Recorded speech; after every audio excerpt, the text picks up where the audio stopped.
3 जुलाई 2025 की ये बात है। गांव का रहने वाला रामदेव, उसका बेटा 8 साल का सुमित बीमार हो जाता है। वो बीमार था और उसकी हालत ज़्यादा खराब थी। वो गांव के ही एक व्यक्ति जिसका नाम नकुल उरांव होता है, उसके पास लेके जाता है। उसका इलाज शुरू कराता है, लेकिन इलाज के दौरान ही उसकी मौत हो जाती है। परिवार वालों का रो रो कर बुरा हाल हो जाता है। वो पहला बच्चा नहीं था, बल्कि इस तरह के कई बच्चे थे जो बीमार होते थे और उनकी मौत हो जाया करती थी। ठीक ऐसे ही रामदेव का भांजा भी बीमार हो जाता है। ये 6 जुलाई 2025 की शाम की ये बात है। जैसे वो बीमार होता है, फिर से वो नकुल के पास लेके जाता है। नकुल से जाकर कहता है कि इसका इलाज कर दो, ये ठीक हो जाएगा। जैसे ही नकुल ने उसको देखा, देखते उसके हाथ जोड़ के कहता है कि मैं इसका इलाज नहीं कर सकता, मेरी ये बस की बात नहीं है। अगर इसका इलाज कराना है तो जाकर सीता देवी से इलाज कराओ, उसके पति से इलाज कराओ। मैं इसका इलाज नहीं कर सकता, क्योंकि वो मुझसे ज़्यादा शक्तिशाली हैं, ज़्यादा ताकतवर हैं। और सीता देवी वैसे भी डायन हैं, क्योंकि अब तक 4-5 बच्चे जो भी मरे हैं वो सब उसी की वजह से मरे हैं। जैसे ही नकुल ये बात कहता है, पूरे गांव में ये खबर आग की तरह फैल जाती है। उसके बाद जो होता है, इसकी किसी ने कल्पना नहीं की थी। अब तक 4-5 बच्चे मर चुके थे, लेकिन आगे जो होता है, 5 कत्ल हो जाते हैं और इन कत्ल की गूंज पूरे प्रदेश भर में फैल जाती है। लोग ये सोचकर, ये जानकर हैरान थे कि आखिरकार कत्ल के पीछे की जो वजह थी वो वाकई इतनी भयानक, इतनी खौफनाक थी, जिसको सुनने के बाद शायद आप लोग भी सिहर जाएंगे, सोचने पर मजबूर हो जाएंगे। आदाब, नमस्कार, सत श्री अकाल। मैं उस्मान सैफी। आज की जो सच्ची घटना मैं आपको सुनाने जा रहा हूं, ये सच्ची घटना है बिहार प्रदेश के जिला पूर्णिया की। पूर्णिया जिले में ही एक थाना लगता है मुफस्सिल, और मुफस्सिल थाना क्षेत्र में एक गांव लगता है रानी पतरा टेटगामा। दरअसल ये पूर्णिया से लगभग 20 किलोमीटर दूर गांव है रानी पतरा टेटगामा। यहाँ बात कर रहा हूँ 6 और 7 जुलाई 2025 की रात, लगभग 1:45 के आसपास का वक्त हो रहा था। गांव के लगभग 200 से ज़्यादा लोग एक तरफ होते हैं और एक बालक जिसकी उम्र लगभग 15 साल के आसपास होती है, वो एक जगह छुपा हुआ था और छुपकर अपनी आंखों से उस दृश्य को देख रहा था। तभी उस दृश्य को देखते हुए इस बालक को एक महिला की नज़र पड़ जाती है। महिला उस बालक के पास आती है चुपके से और बालक से कहती कि बेटा, तुम यहाँ से हो सके तो भाग जाओ। अगर तुम यहाँ से नहीं भागे तो देख लेना, ये लोग तुम्हें भी मार डालेंगे। बस इतना था कि वो लड़का, जिसका नाम सोनू होता है, उम्र जिसकी लगभग 15 साल के आसपास होती है, वो वहां से भागना शुरू कर देता है और तब तक भागता रहता है जब तक क्या उसकी नानी का गांव नहीं आ जाता। नानी के गांव जाता है, रोते हुए बिलखते हुए पूरी कहानी बयां करता है। उसके बाद उसकी नानी कहती है कि बेटा, तुम्हें पुलिस स्टेशन जाना चाहिए। अब वो लड़का वहां से पुलिस स्टेशन जाता है। ये 7 जुलाई 2025 की सुबह 5 बजे के आसपास का वक्त हो रहा था। वो लड़का थाने जाता है और जोर जोर से रोता है, चीखता है, चिल्लाता है। पुलिस वालों की जब आवाज़ उस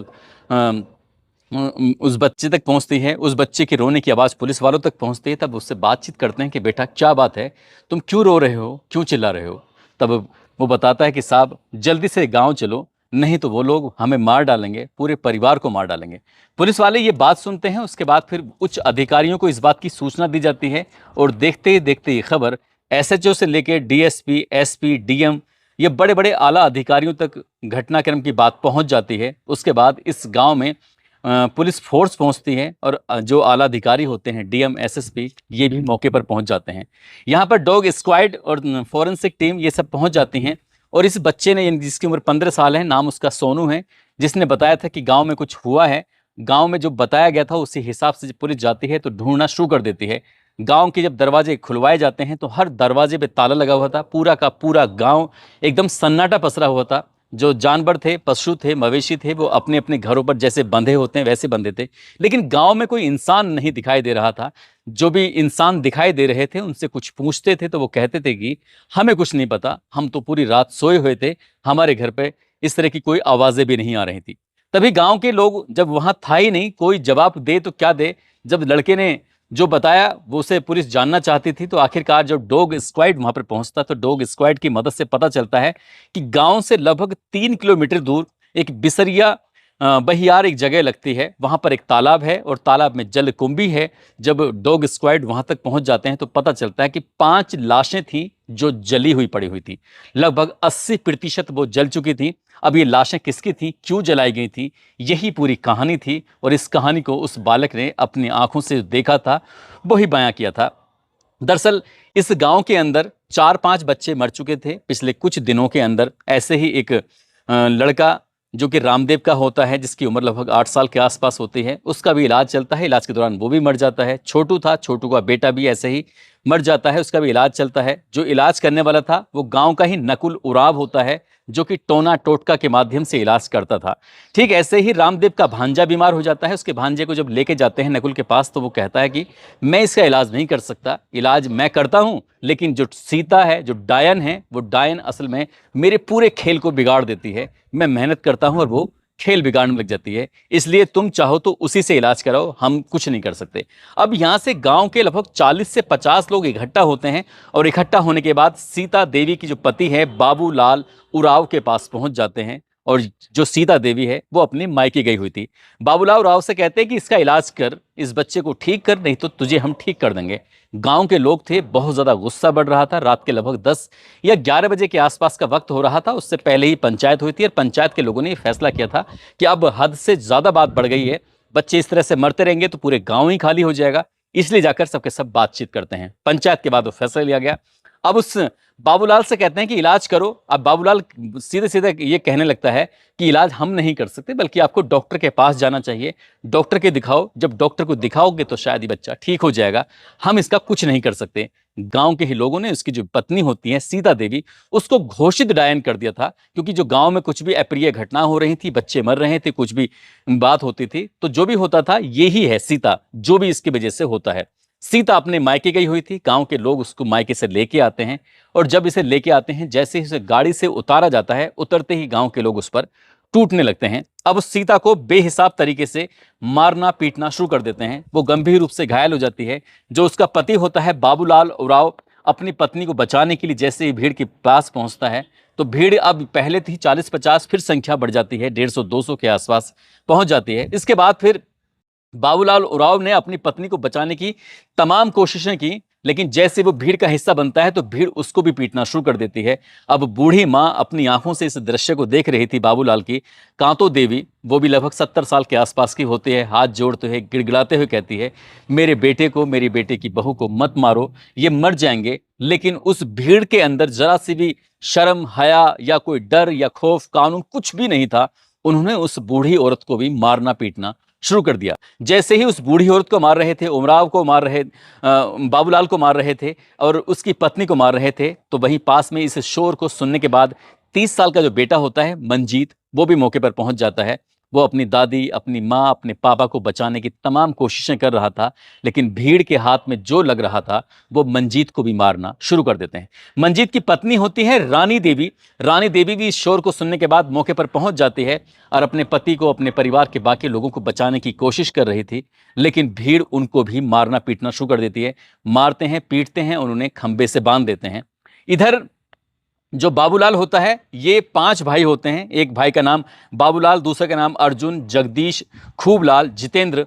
ये भी अपने परिवार को बचाने की कोशिश करते हैं, लेकिन गांव के लोग इनके दरवाजे पर खड़े हो जाते हैं और कहते हैं, यदि तुमने दरवाजे की इस सीमा को लागने की कोशिश की तो ये तुम्हें भी मार डालेंगे, इसलिए घर के अंदर ही रहो। पूरे के पूरे लोग घर के अंदर रहते हैं। ये जो बाबूलाल है, इसके 4 बेटे हैं। एक बेटे का नाम मंजीत, एक का नाम संजीत, एक का नाम ललित, एक का नाम सोनू। जो मंजीत है वो मौके पर ही था। संजीत जो किसी दूसरे प्रदेश में रहकर मेहनत मजदूरी करता है। ललित जो कि जिले में ही कहीं दूसरी जगह पर काम करता है, लेकिन वो कभी कभार घर पे आता है। सोनू घर पे ही था, अपनी आंखों से इस दृश्य को, इस वाक्य को पूरे देख रहा था। वो चीख भी नहीं सकता था, चिल्ला भी नहीं सकता था, क्योंकि वो चीखता चिल्लाता तो शायद वो बचाने की कोशिश करता, तो जैसे वो मंजीत को मार रहे थे, ठीक सोनू को भी वैसे ही मारते। इसलिए वो छुप कर देख रहा था। तभी एक औरत की नजर उस बच्चे पर पड़ जाती है। उससे कहती है कि सोनू बेटा, तुम यहां से भाग जाओ। अगर तुम यहां से नहीं भागे तो जैसे ही तुम्हारे परिवार के लोगों को मार रहे हैं, ठीक वैसे ही ये तुम्हें मारेंगे। इसके बाद गांव के लोगों ने उन्हें उन्हें बंधक बनाया हुआ था, निखंबे से बांध दिया था, और यहाँ से फिर वो बताया जाता है कि उनके ऊपर ज्वलनशील पदार्थ जैसे डीजल या पेट्रोल उनके ऊपर डाल दिया गया, और वो जिंदा थे, कुछ मर चुके थे, और ऐसे ही जलने लगते हैं। और वो ऐसे ही, क्योंकि उनका मकसद था इस डायन को, डायन के परिवार को हमेशा हमेशा के लिए खत्म करना। गांव के लोगों को जब तसल्ली हो जाती है कि काफ़ी मात्रा में जल जाते हैं, तब एक ट्रैक्टर वाले को बुलवाया जाता है। ट्रैक्टर वाला लगभग 40,000 रुपये किराया लेता है और उनकी बात मान लेता है। यहाँ से लगभग 3 किलोमीटर दूर तालाब पर जाकर उन्हें फेंक देते हैं। लेकिन बच्चा जो यहाँ से अपनी जान बचाकर भागा था सोनू, वो पुलिस स्टेशन जाता है, पुलिस में जाकर पूरी कहानी बयां करता है और उसके बाद फिर डीएम, एसएसपी, एसडीपीओ और एसएचओ तमाम आला अधिकारी वहां तक पहुंच जाते हैं। ये खबर सोशल मीडिया के माध्यम से फिर बड़े बड़े अधिकारियों तक पहुंच जाती है। फिर ये टीवी पर खबर आती है, यानी कि न्यूज चैनल में खबर चलती है, अखबारों में खबर प्रकाशित होती है, फ्रंट पेज की न्यूज बन जाती है। और लोगों को बड़ा आश्चर्य हो रहा था कि एक महिला को डायन बताकर उसके परिवार की किस तरह से निर्मम हत्या कर दी जाती है। लेकिन हैरान करने वाली बात यह थी कि 10 बजे से यह वाकया शुरू हुआ था, रात के 2-2:30 बजे तक ये वाकया चलता रहा। ये गांव के किसी भी शख्स ने ना तो पुलिस को फोन करना गवारा समझा और ना ही इस सूचना को देना गवारा समझा। वो बालक कैसे कैसे रात भर दौड़ा होगा, कैसे कैसे पुलिस तक पहुंचा होगा। गांव के ही परिवार के लोग जो उस घर में उन्हें कैद कर दिया गया था, काश वो ही पुलिस को 112 नंबर पर फोन करके पुलिस को बुला लेते तो शायद इस घटना को टाला जा सकता था, इस घटना को रोका जा सकता था। लेकिन जब पुलिस ने इस मामले में लगभग 23 नामजद एफआईआर दर्ज की है और 150 से 200 अज्ञात लोगों पर मुकदमा दर्ज किया है। लेकिन जैसे ही मुकदमा दर्ज होता है उसके बाद फिर गांव से लोग भाग जाते हैं। उन्हें डर बाद में हुआ, 5 लोगों की हत्या करने के बाद कि पुलिस पकड़ेगी, जेल भेजेगी। काश उन्हें ये डर पहले होता तो शायद इस हत्याकांड को बिल्कुल भी अंजाम नहीं देते। अब सोनू के अलावा शायद इस मामले में कोई गवाही देने वाला नहीं उसके परिवार में, क्योंकि बाकी लोग या तो मौके पर नहीं थे और थे तो वो छिपे हुए थे। आखिरकार पुलिस इस मामले की जांच पड़ताल में जुटी है। मीडिया रिपोर्ट ये भी कहती है कि ये डायन प्रथा वाला जो मामला है ये अभी तक चला रहा है। हालांकि साल 1999 में इस मामले को लेकर एक सख्त कानून बनाया गया और कानून बनने के बावजूद भी अभी भी महिलाओं को डायन घोषित करने से बाज नहीं आते। ऐसा मीडिया रिपोर्ट बताती है कि बिहार प्रदेश में लगभग 74,000 ऐसी महिलाएं हैं जिनको पहले से ही डायन घोषित कर दिया है और शायद सीता देवी को भी डायन घोषित कर दिया गया था। इसलिए गांव के लोगों को लग रहा था कि जो बच्चे मर रहे हैं वो इसकी वजह से मर रहे हैं। लेकिन वजह थी अज्ञान था, वजह थी अशिक्षा, वजह थी कि डॉक्टर के पास इलाज नहीं करा रहे थे।